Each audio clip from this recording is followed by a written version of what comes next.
ನಮಸ್ಕಾರ ಸ್ನೇಹಿತರೆ, ನಾನು Triveni. Welcome to spiritual alchemy 7. ಭಗವದ್ಗೀತೆಯಲ್ಲಿ ಹೇಳಿದೆ ಏನಂತ ಗೊತ್ತಾ? ಒಂದು ಕರು 100 ಹಸುಗಳಿದ್ರೂ ತನ್ನ ತಾಯಿನ ಆರಾಮಾಗಿ ಹುಡ್ಕೊಂಡು ಹೋಗ್ಬಿಡುತ್ತೆ ಅದು ಎಲ್ಲಿದೆ ಅಂತ. ಯಾರು ತನ್ನ ತಾಯಿ ಅಂತ ಭಯ ಆಗಲ್ಲ, ಒಂದು ಟೆನ್ಷನ್ ಆಗಲ್ಲ. ಅದೇ ರೀತಿ ನಮ್ಮ ಕರ್ಮಗಳು ಕೂಡ ನಾವು ಏನೇ ಮಾಡ್ತಾ ಇರಲಿ, ಹೇಗೆ ಇರಲಿ, ಎಲ್ಲೇ ಇರಲಿ, ಅದು ನಮ್ಮನ್ನು ಹುಡುಕೊಂಡು ಬಂದೇ ಬರುತ್ತೆ. ಈ ಕರ್ಮ ಅನ್ನೋದು ನಮ್ಮ ಜೀವನನ ನಮ್ಮನ್ನು ನಡೆಸ್ತಾ ಇದೆ. ಇವಾಗ ನಮ್ಮ ಲೈಫಲ್ಲಿ ಏನೆಲ್ಲ ನಡೀತಿದೆಯೋ, ನಮ್ಮ ಮನಸ್ಸಿನಲ್ಲಿ ಏನೆಲ್ಲ ನಡೀತಿದೆಯೋ ಎಲ್ಲ ಕೂಡ ಈ ಕರ್ಮದಿಂದನೇ ನಡೀತಾ ಇರೋದು. ಅದು ಗೊತ್ತಿಲ್ಲದೆ ನಾವು ನಮ್ಮ ಭಾಗ್ಯವನ್ನು, ಅಂದರೆ ನನ್ನ ದೌರ್ಭಾಗ್ಯದಿಂದ ಹೀಗೆಲ್ಲ ನಡೀತಾ ಇದೆ, ನನ್ನ ಸಮಯ ಸರಿ ಇಲ್ಲ, ಈ ರೀತಿ ಸಮಯದ ಮೇಲೆ, ಭಾಗ್ಯದ ಮೇಲೆ, ಎಲ್ಲದರ ಮೇಲೂ ನಾವು ಬ್ಲೇಮ್ ಮಾಡ್ತಾ ಇರ್ತೀವಿ, ಅಂದರೆ ಆರೋಪಣೆ ಹೊರಿಸ್ತಾ ಇರ್ತೀವಿ. ಈಗ ಈ ಕರ್ಮಗಳು ಯಾವ್ಯಾವ ರೀತಿ ನಮ್ಮನ್ನು ಅಫೆಕ್ಟ್ ಮಾಡುತ್ತೆ ಅಂದರೆ, ಆರೋಗ್ಯದ ರೀತಿಯಲ್ಲಿ ನಮಗೆ ಯಾವುದಾದ್ರೂ ದೀರ್ಘಕಾಲ ನೋವುಗಳು ಈ ಥರದ್ದೇನಾದರೂ ಇರುತ್ತಲ್ಲ, ಅಂದರೆ ಡಾಕ್ಟರ್ಸ್ಗೂ ಏನೂ ಗೊತ್ತಾಗ್ತಾ ಇಲ್ಲ, ಎಲ್ಲ ಸರಿ ಇದೆ ಅಂತಾರೆ, ಆದರೆ ಅವ್ರು ಕೊಡೋ ಔಷಧಿಯಿಂದ ಸರಿ ಹೋಗ್ತಾ ಇಲ್ಲ. ಆ ಥರದ ಒಂದು ಪ್ರಾಬ್ಲಮ್ಸ್ ಎಲ್ಲ ಕೂಡ ನಮ್ಮ ಕರ್ಮಗಳಿಂದ ಬಂದಿರೋವಂಥದ್ದು. ಆಮೇಲೆ ರಿಲೇಷನ್ಶಿಪ್ಸಲ್ಲಿ, ಮನೆಯಲ್ಲಿ ತಂದೆ ಮಕ್ಕಳಿಗೆ, ತಾಯಿ ಮಕ್ಕಳಿಗೆ, ಅಥವಾ ಅತ್ತೆ ಸೊಸೆಗೆ, ಅಥವಾ ಗಂಡ ಹೆಂಡತಿಗೆ, ಅಥವಾ ಪ್ರೀತಿ ಮಾಡಿದವರು ಬಿಟ್ಟು ಹೋಗೋದು, ಈ ರೀತಿ ಎಲ್ಲ ಕೂಡ ಕರ್ಮಗಳ ಫಲಿತಾನೇ. ಮತ್ತು ನಮ್ಮ ಕೆಲಸದ ವಿಷಯದಲ್ಲಿ, ನಾವು ಕೆಲಸ ಮಾಡ್ತಿರೋ ಬಿಸ್ನೆಸ್ಸು ಎಲ್ಲನೂ ಪದ್ಧತಿ ಪ್ರಕಾರ ಮಾಡಿಕೊಂಡೇ ಹೋಗ್ತಾ ಇದ್ರೂ ತುಂಬ ಚೆನ್ನಾಗಿ ನಡೀತಾ ಇರೋ ಒಂದು ಬಿಸ್ನೆಸ್ಸು ಅಚಾನಕ್ಕಾಗಿ ಸಡನ್ನಾಗಿ ಬಿದ್ದು ಹೋಗೋದು, ಯಾರು ಕಸ್ಟಮರ್ಸ್ ಬರ್ತಾ ಇಲ್ಲ, ಅಥವಾ ಜಾಬ್ ಮಾಡ್ತಾ ಇರೋರಲ್ಲಿ ಸಡನ್ನಾಗಿ ಜಾಬಲ್ಲಿ ಡಿಸ್ಟರ್ಬೆನ್ಸು, ಅದಾದಮೇಲೆ ಏನೇ ಮಾಡಿದ್ರು, ಹೇಗೆ ಮಾಡಿದ್ರೂ ಏನೂ ಸರಿ ಹೋಗ್ತಾ ಇಲ್ಲ ಕೆಲಸದ ವಿಷಯದಲ್ಲಿ ಅಂತ ಅನಿಸೋದು. ಮತ್ತು ಹಣದ ವಿಷಯದಲ್ಲಿ ನಾವು ಎಲ್ಲರಿಗೂ ದುಡ್ಡು ಕೊಟ್ಟು ಅದು ನಮಗೆ ವಾಪಸ್ ಬರದೇ ಇರೋದು, ಅಥವಾ ನಮ್ಮ ದುಡ್ಡು ಎಲ್ಲರೂ ತಗೊಂಡು ನಮಗೆ ವಾಪಸ್ ಕೊಡದೇ ಇರೋದು, ಈ ಥರ ಪ್ರಾಬ್ಲಮ್ಸ್ ಎಲ್ಲ ಆಗ್ತಾ ಇರೋದು ನಮ್ಮ ಹಿಂದಿನ ಕರ್ಮಗಳಿಂದ.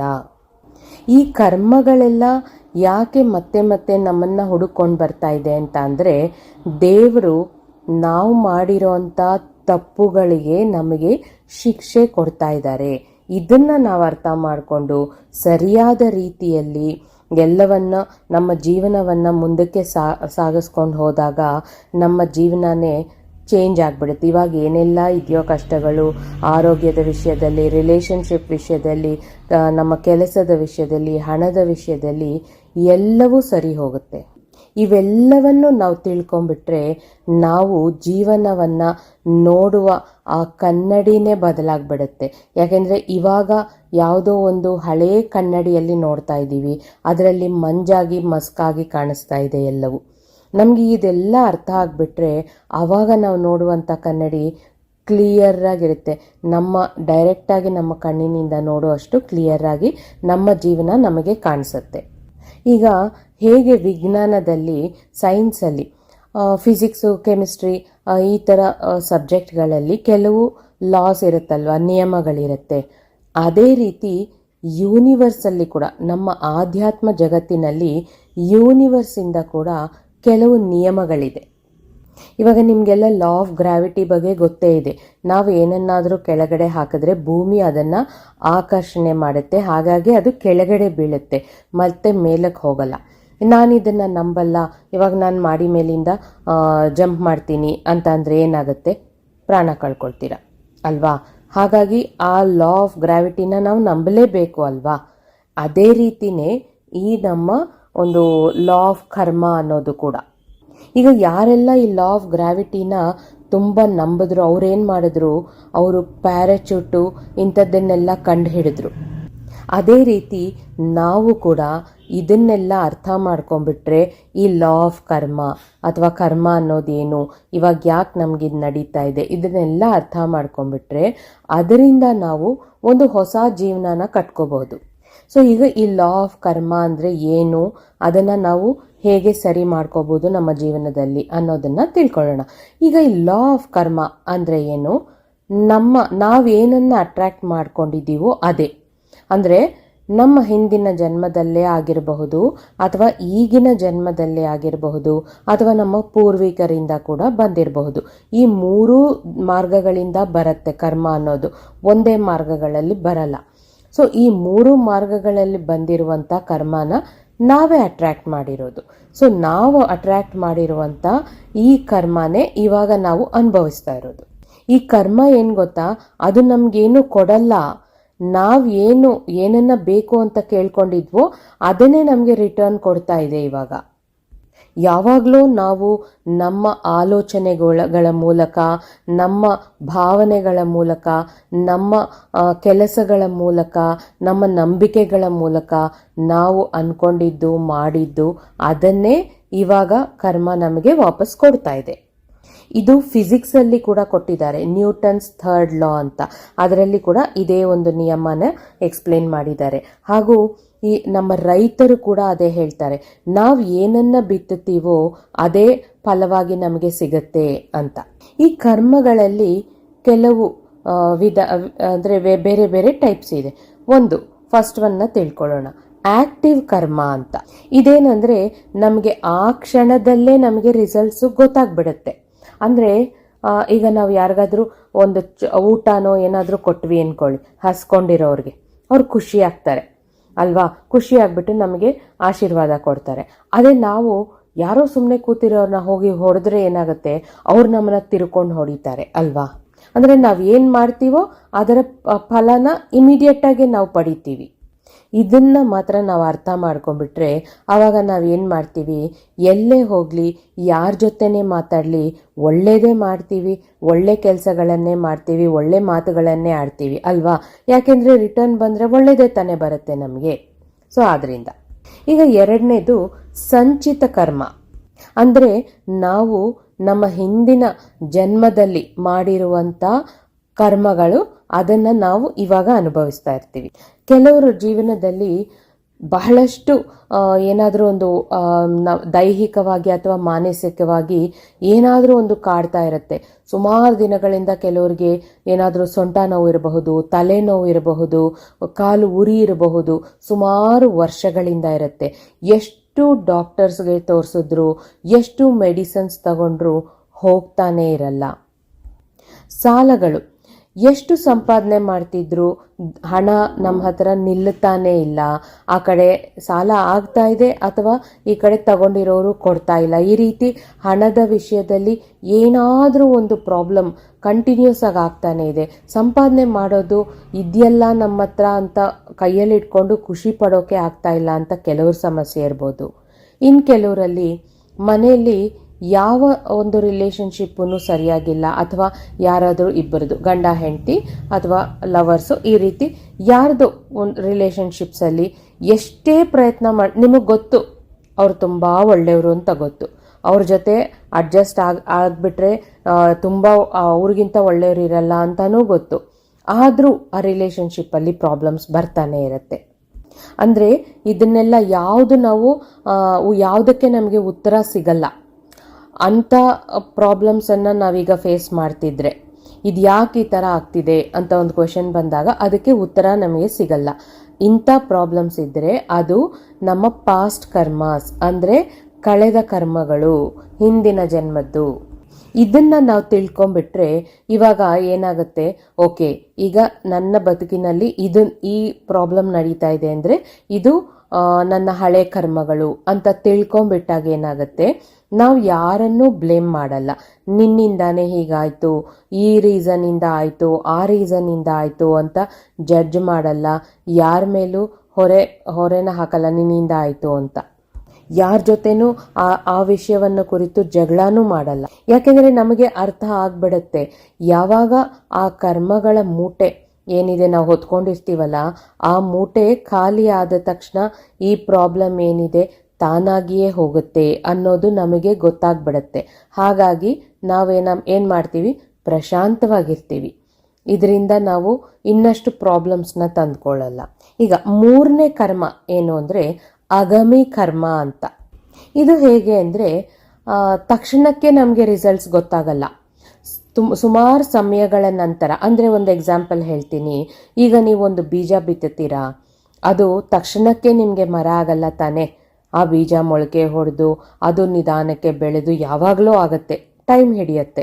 ನೀವು ಇವಾಗ ಹಾಕಿರೋ ಬೀಜ ನಿಮಗೆ ಮರ ಆಗೋದಕ್ಕೆ ಸುಮಾರು ಟೈಮ್ ಹಿಡಿಯುತ್ತೆ. ಅಂದರೆ ಇದು ನಮ್ಮ ಜೀವನದಲ್ಲಿ ಹೇಗೆ ತೋರಿಸುತ್ತೆ ನಮಗೆ ಅಂತಂದರೆ, ಈಗ ನಾವು ಈ ಜನ್ಮದಲ್ಲಿ ಏನಾದರೂ ಕೆಟ್ಟ ಕೆಲಸಗಳು ಮಾಡಿದರೆ, ಕೆಟ್ಟ ಚಟಗಳು ಏನಾದರೂ ನಮಗಿದ್ರೆ, ಅದು ನಾವು ಅದನ್ನು ಆ ಕೆಟ್ಟ ಚಟದಲ್ಲಿ ಇರುವಷ್ಟು ದಿನ ಹ್ಯಾಪಿಯಾಗಿ ಅದರಲ್ಲಿ ಎಂಜಾಯ್ ಮಾಡಿಬಿಡ್ತೀವಿ. ಈಗ ಕುಡಿತಾ ಅಂದ್ಕೊಳ್ಳಿ, ಕುಡಿದು ಕುಡಿದು ಕುಡಿದು ಅದರಲ್ಲೇ ಮುಳುಗಿರ್ತಾರೆ, ಹ್ಯಾಪಿಯಾಗಿ ಅವ್ರ ಪಾಡ್ಗೆ ಅವ್ರು ತೇಲಾಡ್ಕೊಂಡು ಇರ್ತಾರೆ. ಆದರೆ ಆ ಕರ್ಮ ಅನ್ನೋದು ಯಾವಾಗ ಸ್ಟಾರ್ಟ್ ಆಗುತ್ತೆ ಅಂದರೆ, ಬೀಜ ಬಿತ್ತಿದ್ದಾರೆ ಅವರು, ಈಗ ಮರ ಆಗೋದು ಯಾವಾಗ, ಈ ಕರ್ಮ ಎಲ್ಲ ತೀರಿದಾಗ ಮರ ಆಗುತ್ತೆ. ಅಂದರೆ ಈ ಕರ್ಮ ತೀರೋವರೆಗೂ ಅವ್ರು ಕುಡಿತಾನೇ ಇರ್ತಾರೆ. ಯಾವಾಗ ಕರ್ಮ ಕಳಿಯುತ್ತೋ ಆವಾಗ ಅವರಿಗೆ ಅನಾರೋಗ್ಯ ಅನ್ನೋದು ಶುರು ಆಗುತ್ತೆ ಆ ಚಟದಿಂದ. ಇದು ಯಾವುದೇ ಥರದ ಚಟವಾಗಿರ್ಬೋದು ಎಲ್ಲರ ಜೀವನದಲ್ಲಿನೂ. ಆದ್ದರಿಂದ ಇದರಲ್ಲಿ ನಾವೇನು ತಿಳ್ಕೋಬೇಕು ಅಂದರೆ, ಇವತ್ತು ನಾವು ಮಾಡ್ತಾ ಇರೋ ಕೆಲಸದ ಪ್ರಭಾವ ಈಗಿಂದೀಗಲೇ ನಮಗೆ ಗೊತ್ತಾಗದಿದ್ರೂ ಮುಂದಕ್ಕೆ ಯಾವಾಗಲೂ ಒಂದ್ಸಲ ಇದರ ಪ್ರಭಾವ ಖಂಡಿತ ನಮಗೆ ಸಿಗತ್ತೆ. ಹಾಗಾಗಿ ನಾವು ಮಾಡೋದೆಲ್ಲ ಒಳ್ಳೆ ಕೆಲಸ, ನಾವು ಮಾತಾಡೋದೆಲ್ಲ ಒಳ್ಳೆ ಮಾತುಗಳು, ನಾವು ಆಲೋಚನೆ ಮಾಡೋದೆಲ್ಲ ಒಳ್ಳೆ ಆಲೋಚನೆಗಳು. ಈ ಥರ ಇದ್ದಾಗ ಏನಾಗುತ್ತೆ, ನಾವು ಯಾವಾಗ ಏನು ಅನುಭವಿಸ್ತೀವಿ ಅನ್ನೋ ಒಂದು ಟೆನ್ಷನ್ನೇ ಇರಲ್ಲ ಅಲ್ವಾ ನಮಗೆ. ಯಾಕೆಂದರೆ ನಾವು ಒಳ್ಳೇದು ಮಾಡಿದಷ್ಟು ಈ ಹಳೆ ಕರ್ಮಗಳು ಕೂಡ ಬೇಗ ಕಳಿಯುತ್ತೆ, ಮತ್ತು ನಮಗೆ ಸಿಗುವಂಥ ಫಲಿತ ಕೂಡ ಇನ್ನು ಒಳ್ಳೆಯದೇ ಸಿಗುತ್ತೆ. ಈಗ ಎಷ್ಟು ಟೈಪ್ಸ್ ಇದೆ ಅಂತ ತಿಳ್ಕೊಂಡ್ವಿ ಅಲ್ವಾ. ಈ ಕರ್ಮಗಳನ್ನು ಹೇಗೆ ನಾವು ನಮ್ಮ ಜೀವನದಲ್ಲಿ ಈ ಕರ್ಮಗಳಿಂದ ವಿಮುಕ್ತರಾಗಿ ಪ್ರಶಾಂತವಾಗಿರಬಹುದು. ಈ ಅಂದರೆ ಕರ್ಮಗಳು ಕಳೆದಾಗ ಏನಾಗುತ್ತೆ, ನಾವೀಗ ಏನೇನು ಪ್ರಾಬ್ಲಮ್ಸ್ ಫೇಸ್ ಮಾಡ್ತಿದ್ದೀವೋ ಆ ಪ್ರಾಬ್ಲಮ್ಸ್ ಎಲ್ಲದರಿಂದನೂ ವಿಮುಕ್ತರಾಗ್ತೀವಿ ಅಲ್ವಾ. ಮೊದಲನೇದೇನೆಂದರೆ ಲರ್ನಿಂಗ್, ಅಂದರೆ ಕಲಿಯುವಿಕೆ. ಅಂದರೆ ಈಗ ನಮ್ಮ ಜೀವನದಲ್ಲಿ ಏನೇನು ನಡೀತಾ ಇದೆಯೋ, ಅಂದರೆ ಈ ಪರಿಸ್ಥಿತಿಗಳು ನಾವು ಏನೇ ಮಾಡಿದ್ರೂ ಸುಧಾರಿಸ್ಕೊಳ್ತಾ ಇಲ್ಲ ಅಂತ ಬಂದಾಗ, ನಮ್ಮ ಕೈ ಮೀರಿದೆ, ಈಗ ನಮ್ಮ ಕೈಯಲ್ಲಿ ಏನೂ ಇಲ್ಲ, ನಾವೇನೂ ಮಾಡೋಕ್ಕಾಗಲ್ಲ ಅನ್ನೋವಂಥ ಪರಿಸ್ಥಿತಿಗಳಲ್ಲಿ ನಾವು ಒಂದನ್ನು ಅರ್ಥ ಮಾಡ್ಕೋಬೇಕು.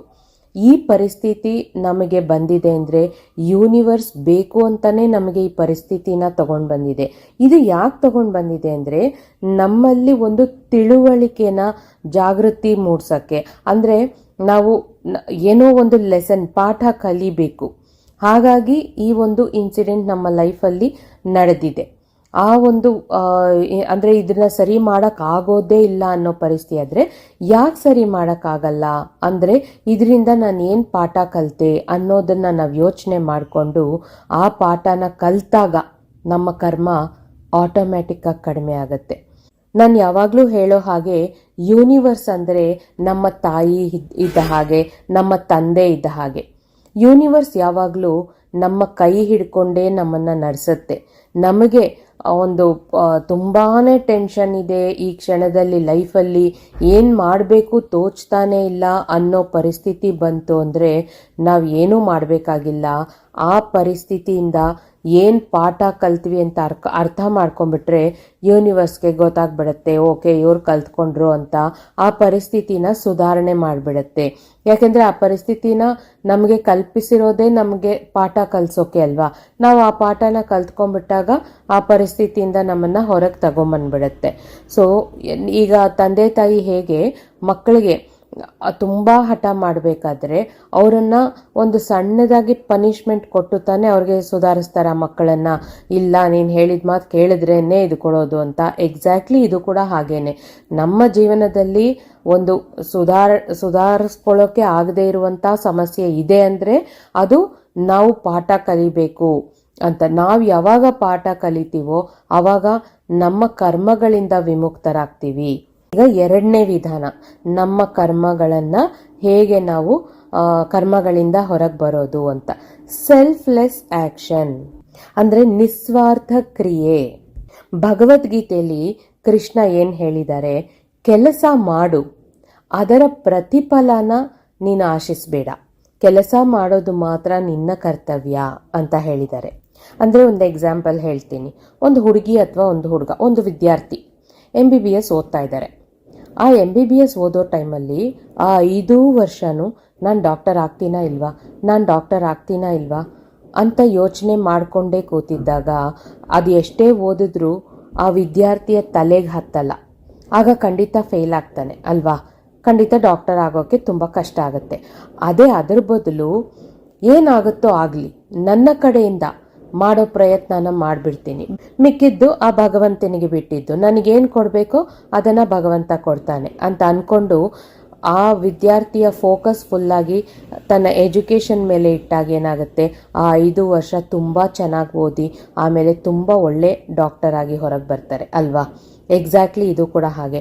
ನಾವು ಮ್ಯಾನಿಫೆಸ್ಟೇಷನ್ಗಳು ಮಾಡ್ಕೊಳ್ತೀವಿ, ನಮಗೆ ಸಿಗುತ್ತೋ ಇಲ್ವೋ, ಯಾವಾಗ ಸಿಗುತ್ತೆ, ನಾನು ಎಲ್ಲ ಮಾಡ್ಕೊಂಡಿದ್ದೀನಿ, ಪಾಸಿಟಿವ್ ಆಗೇ ಇದ್ದೀನಿ, ಇನ್ನೂ ಸಿಕ್ಕಿಲ್ಲ, ಇದೆಲ್ಲ ಡೌಟ್ಸು ನಿಮ್ಮ ತಲೆಯಲ್ಲಿರುತ್ತಲ್ವ. ಅದಕ್ಕೆ ಇದು ಬೆಸ್ಟು. ಸೆಲ್ಫ್ಲೆಸ್, ನಿಸ್ವಾರ್ಥ ಕ್ರಿಯೆ, ಸೆಲ್ಫ್ಲೆಸ್ ಆ್ಯಕ್ಷನ್ ಮಾಡೋದು ನಮ್ಮ ಕರ್ತವ್ಯ, ಕೊಡೋದು ಯೂನಿವರ್ಸ್ನ ಕರ್ತವ್ಯ ಅಥವಾ ದೇವರ ಕರ್ತವ್ಯ.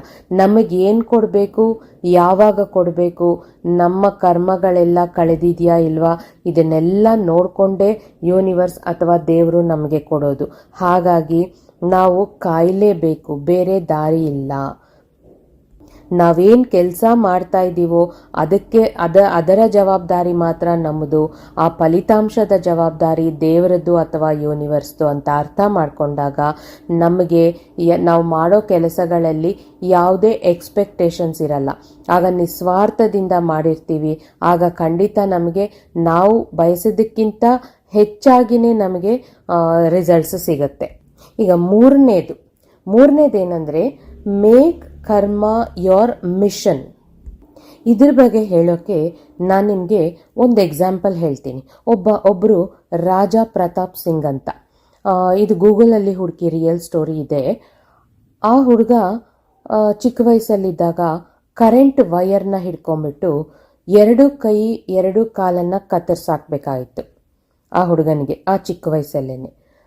ಈ 2 ಕೈ 2 ಕಾಲು ಹೋದ್ಮೇಲೆ ತಂದೆ ತಾಯಿಗೆ ಒಂಥರ ತುಂಬಾ ದುಃಖ ಆಯಿತು.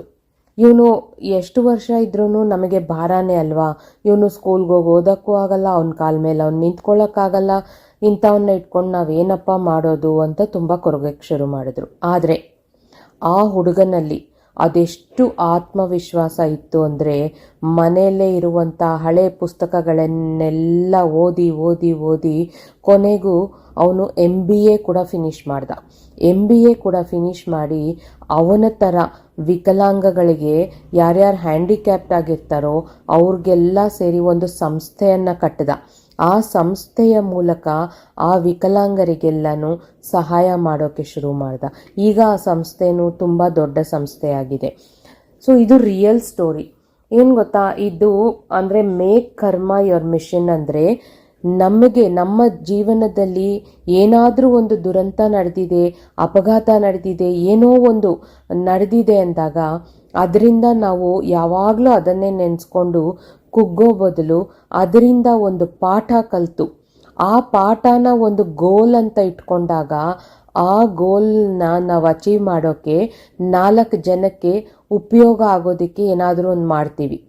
ಆ ಅಂದರೆ ನಾವೇನು ಅನುಭವಿಸ್ತಿರ್ತೀವೋ ಅದರಿಂದ ಪಾಠ ಕಲಿತು ಆ ಪಾಠದಿಂದ 4 ಜನಕ್ಕೆ ಉಪಯೋಗ ಆಗೋ ಥರ ಏನಾದರೂ ಒಂದು ಮಾಡಿದಾಗ ಏನಾಗುತ್ತೆ, ನಮ್ಮ ಕರ್ಮಗಳು ಇನ್ನು ಎಷ್ಟು ಆಟೋಮೆಟಿಕ್ ಆಗಿ ಹೋಗುತ್ತೆ ಅಂದರೆ, ನಮ್ಮಿಂದ ಅದೆಷ್ಟು ಜನಕ್ಕೆ ಜೀವನ ಸಿಗ್ತಾ ಇರುತ್ತೆ. ಆವಾಗ ನಿಜವಾಗ್ಲೂ ಪಾಪ ಕರ್ಮಗಳನ್ನೆಲ್ಲ ಇನ್ನೂ ಎಷ್ಟೋ ಮೂಟೆ ಇದ್ರೂ ಎಲ್ಲ ಹೋಗ್ಬಿಟ್ಟು ಬರೀ ನಾವು ಪುಣ್ಯಗಳನ್ನೇ ಮೂಟೆ ಕಟ್ಕೊಂಡಿರ್ತೀವಾಗ. ನಾನು ನಿಮಗೆ ಇಷ್ಟೊತ್ತು ಇದನ್ನೆಲ್ಲ ಹೇಳಿದ ಉದ್ದೇಶ ಏನು ಅಂದರೆ, ಪ್ರತಿಯೊಬ್ಬರು ಬಂದು ನಾನು ಎಲ್ಲ ಮ್ಯಾನಿಫೆಸ್ಟೇಷನ್ ಮಾಡ್ಕೊಳ್ತಾ ಇದ್ದೀನಿ, ಕಷ್ಟದ ಮೇಲೆ ಕಷ್ಟ ಬರ್ತಾ ಇದೆ, ನನಗೆ ಯಾವುದೂ ನನ್ನ ಕಂಟ್ರೋಲಲ್ಲಿಲ್ಲ ಅಂತೆಲ್ಲ ಹೇಳ್ತಾ ಇರ್ತೀರ ಅಲ್ವಾ. ನಾನು ಕೂಡ ನಿಮ್ಮ ಇನ್ನರ್ ಚೈಲ್ಡ್, ಅಂದರೆ ಅದು ಕರ್ಮ, ನಮ್ಮ ಸಬ್ಕಾನ್ಷಿಯಸ್ ಮೈಂಡು, ನಮ್ಮ ಕರ್ಮಗಳನ್ನೆಲ್ಲ ಕಳಿಯೋದಕ್ಕೆ ಆ ಮ್ಯಾನಿಫೆಸ್ಟೇಷನ್ ಮಾಡಿ, ಈ ಮ್ಯಾನಿಫೆಸ್ಟೇಷನ್ ಮಾಡಿ, ಈ ಪ್ರೇಯರ್ ಮಾಡಿ ಅಂತೆಲ್ಲ ಹೇಳ್ತಿರ್ತೀನಲ್ವಾ. ಸೊ ಅದೆಲ್ಲದರ ಬದಲು ಅದರ ಬಗ್ಗೆನೇ ಒಂದು ವಿಡಿಯೋ ಮಾಡೋಣ ಅನಿಸ್ತು, ಅದಕ್ಕೆ ಇದನ್ನು ಮಾಡಿದೆ. ಹಾಗಾಗಿ ನಿಮ್ಮ ಲೈಫಲ್ಲಿ ಯಾವುದೂ ಕಂಟ್ರೋಲ್ಗೆ ಬರ್ತಾ ಇಲ್ಲ, ಅದೆಷ್ಟು ಟ್ರೈ ಮಾಡಿದ್ರು ಅಂತ ಅಂದಾಗ ನೀವು ಕುಗ್ಗಬೇಡಿ. ಖಂಡಿತ ಅದಕ್ಕೆ ಈ ಒಂದು ಅರ್ಥ ಅನ್ನೋದಿದೆ. ಆ ಅರ್ಥ ಅನ್ನೋದು ಏನು ಅಂತ ನೀವು ಕಂಡಿಡ್ದುಕೊಂಡ್ಬಿಟ್ರೆ ನಿಜವಾಗ್ಲೂ ನಿಮ್ಮ ಲೈಫು ಹೇಗೆಲ್ಲ ಚೇಂಜ್ ಆಗುತ್ತೆ ಅನ್ನೋದು ಮಾತ್ರ ನೋಡಿ. ಇದನ್ನೇ ನಾನು ಹೇಳೋದು, ನಾವು ಪ್ರತಿ ಒಂದರಿಂದನೂ ಒಂದು ಪಾಠ ಅನ್ನೋದನ್ನು ಖಂಡಿತ ಕಲೀಲೇಬೇಕು. ಇದನ್ನೆಲ್ಲ ಕಲಿತಾಗ ಯೂನಿವರ್ಸ್ ಜೊತೆ ನಮ್ಮ ಬಾಂಡಿಂಗ್ ಅದು ಎಷ್ಟು ಸ್ಟ್ರಾಂಗ್ ಆಗಿಬಿಡುತ್ತೆ ಗೊತ್ತಾ. ಅಂದರೆ ಯೂನಿವರ್ಸ್ ನಮ್ಮ ಜೊತೆ ಎಷ್ಟು ಚೆನ್ನಾಗಿ ಮಾತಾಡುತ್ತೆ ಅಂದರೆ ಅಪ್ಪ, ಅದು ನನಗೆ ನೆನೆಸ್ಕೊಂಡ್ರೆ ಮೈ ಜುಮ್ಮನ್ನತ್ತೆ. ನೀವೆಲ್ಲರೂ ಕೂಡ ಅದನ್ನು ಅನುಭವಿಸಬೇಕು. ಯೂನಿವರ್ಸ್ ಜೊತೆ ಮಾತಾಡಿ, ಓಕೆ ನಾನು ಯಾವುದೋ ಒಂದು ತಪ್ಪು ಮಾಡಿರ್ತೀನಿ, ಅದರಿಂದಾನೇ ಈ ಒಂದು ಕಷ್ಟ ನನಗೆ ಕೊಟ್ಟಿದ್ಯಾ ಅಂತ ನನಗೆ ಅರ್ಥ ಆಗ್ತಾ ಇದೆ, ಆದರೆ ಈ ಕಷ್ಟದಿಂದ ಹೇಗೆ ನಾನು ಹೊರಗೆ ಬರೋದು ಅನ್ನೋ ದಾರಿ ತೋರಿಸು ನನಗೆ ಅಂತ ಮಾತಾಡಿ. ಯೂನಿವರ್ಸನ್ನು ಕೇಳಿ, ಆ ಯೂನಿವರ್ಸ್ ನಿಮಗೆ ಖಂಡಿತ ನಿಮಗೆ ಉತ್ತರ ಕೊಡುತ್ತೆ. ಯಾಕೆ ಹೇಳಿ, ಯೂನಿವರ್ಸ್ ಬಯಸೋದೇನು, ಯಾವಾಗಲೂ ನಮ್ಮ ಒಳ್ಳೆಯದನ್ನೇ ಬಯಸುತ್ತೆ. ಯೂನಿವರ್ಸು ನಮ್ಮ ಕೈ ಹಿಡ್ಕೊಂಡು ನಡೆಸುತ್ತೆ. ನಾವು ತಪ್ಪು ಮಾಡಿದಾಗ ನಮಗೆ ಶಿಕ್ಷೆ ಕೊಡುತ್ತೆ, ನಾವು ಒಳ್ಳೆಯದು ಮಾಡಿದಾಗ ನಮ್ಮ ಬೆನ್ನು ತಟ್ಟಿ ನಮಗೆ ಪ್ರೋತ್ಸಾಹ ನೀಡುತ್ತೆ. ಹಾಗಾಗಿ ಯೂನಿವರ್ಸ್ ಇರುವಾಗ ನಾವು ಯಾಕೆ ಯೋಚನೆ ಮಾಡಬೇಕು ಅಲ್ವಾ. ನಿಮ್ಮ ಪ್ರತಿಯೊಂದು ಕಷ್ಟಕ್ಕೂ ಈಗ ನಾವು ಯಾರು ಇದ್ರ ಬಗ್ಗೆ ಎಲ್ಲ ಹೇಳ್ತಾ ಇರ್ತೀವಲ್ಲ, ನಮ್ಮಂಥವ್ರನ್ನ ಬಂದು ಕೇಳೋದಲ್ಲ, ಯೂನಿವರ್ಸ್ನ ಕೇಳಿ, ನಿಮ್ಗೆ ಉತ್ತರ ಸಿಗುತ್ತೆ, ಪರ್ಫೆಕ್ಟ್ ಉತ್ತರ ನಿಮ್ಮ ಲೈಫ್ಗೆ. ಯಾಕೆಂದರೆ ಯೂನಿವರ್ಸು ಇವಾಗ ನಾವೇನು ನೋಡ್ತಾ ಇದ್ದೀವಿ, ಬರೀ ಯೂನಿವರ್ಸ್ ಬಗ್ಗೆ ಇದ್ರ ಬಗ್ಗೆ ಏನು ತಿಳ್ಕೊಂಡಿದ್ದೀವೋ ಅದನ್ನು ಹೇಳ್ತಾ ಇದ್ದೀವಿ. ಆದರೆ ಯೂನಿವರ್ಸು ನಮಗೆ ಎಷ್ಟೆಲ್ಲ ಜನ್ಮಗಳಿತ್ತೋ ಅಷ್ಟೂ ಜನ್ಮಗಳಿಂದನೂ ನಮ್ಮನ್ನು ನೋಡ್ಕೊಂಡು ಬರ್ತಾ ಇರೋದು ಯಾರು, ಯೂನಿವರ್ಸೇ ತಾನೇ. ಹಾಗಾಗಿ ಯೂನಿವರ್ಸ್ಗೆ ಗೊತ್ತು ನಮಗೆ ಎಷ್ಟು ಕೊಡಬೇಕು, ಯಾವಾಗ ಕೊಡಬೇಕು, ಏನು ಕೊಡಬೇಕು ಅಂತ. ಹಾಗಾಗಿ ನೀವು ಏನು ಮಾಡ್ತಿರೋ ಬಿಡ್ತಿರೋ ಯೂನಿವರ್ಸ್ ಜೊತೆ ಮಾತ್ರ ಯಾವಾಗಲೂ ಕನೆಕ್ಟೆಡ್ ಆಗಿರಿ, ಬಾಂಡಿಂಗ್ ಬೆಳೆಸ್ಕೊಳ್ಳಿ, ಮಾತಾಡಿ, ನಿಮ್ಗೇನು ಬೇಕೋ ಎಲ್ಲನೂ ಕೇಳಿ ಪಡ್ಕೊಳ್ಳಿ ಅಂತ ಹೇಳ್ತಾ ಇಲ್ಲಿಗೆ ನನ್ನ ಮಾತುಗಳನ್ನು ನಿಲ್ಲಿಸ್ತಾ ಇದ್ದೀನಿ ಸ್ನೇಹಿತರೆ. ಮತ್ತೆ ಮುಂದಿನ ವಿಡಿಯೋಲಿ ಭೇಟಿ ಮಾಡೋಣ. ಇಷ್ಟೊತ್ತು ನನ್ನ ಮಾತುಗಳನ್ನು ಕೇಳಿದ ಪ್ರತಿಯೊಬ್ಬರಿಗೂ ನನ್ನ ತುಂಬ ಹೃದಯದ ಧನ್ಯವಾದಗಳು ಸ್ನೇಹಿತರೆ.